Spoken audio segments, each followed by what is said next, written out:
I'm Guy Cocker, I'm the Global Editor-in-Chief of Stuff, and I'm here because O2 have asked me to talk about why we gave the OnePlus 3 5 stars.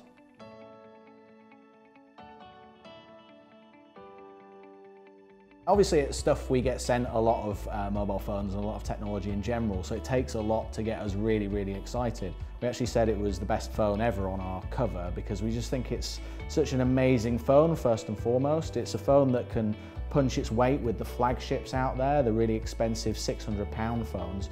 The real key differentiator is that it's about half that price, and for most people it's the best phone you can buy right now. So you get 6GB of RAM on the OnePlus 3, which is frankly ridiculous. It's way above all other smartphones in any category, even the flagships, they don't have that much. What it means is it's just a very snappy experience. You don't have to worry about closing applications if your phone is getting slow, because in our experience that's never happened. So the OnePlus 3 is the Snapdragon 820 processor, which means that it's cutting edge, it runs all of your games really fast, all those processor intensive applications. It's just a really snappy, top of the range phone. I also like the fact that OnePlus 3 is one single option, 64GB, which is more than enough for most people.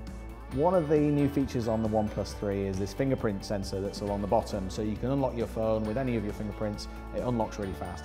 And I really like being able to use my mobile phone to tap in on the tube and just pay in that way. This phone's got NFC as well, so you can use that feature. A lot of people like the basic stock Android experience. They don't like loads of bloatware on top, and that's what you get with the OnePlus 3.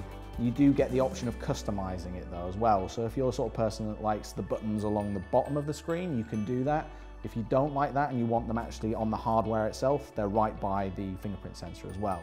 So one of the cool things that OnePlus has done is added some shortcuts that mean you don't have to open up the phone or activate it to get to some of the things that you use the most. And it just means that when you get used to them, which happens really quickly, it makes it really difficult to go back to any other device. The OnePlus 3 has a 16-megapixel camera on the back made by Sony, so it's a really good quality sensor. We really liked in the app the ability to have the camera take care of all the technical stuff. So it'll shoot in auto HDR, so your photos look really nice, but there's all of the tweaks and settings in there that if you're a sort of pro-level photographer, you can adapt as well. More and more people are getting 4K TVs and want to be able to do that. It'll shoot in 4K and 1080p and 720p. So the front-facing camera on the OnePlus 3 is another Sony camera. This time it's 8 megapixels, which just means that it's really good for taking selfies and also video calling as well.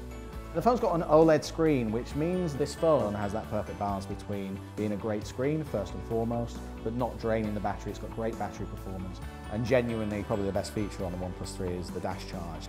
It takes about 30 minutes to charge it up for a full day's power, and if you can spare an hour, it'll go right up to 95% from zero. OnePlus 3 is a real highlight for us this year because it offers amazing specs at a really great value price, and that makes it one of a kind.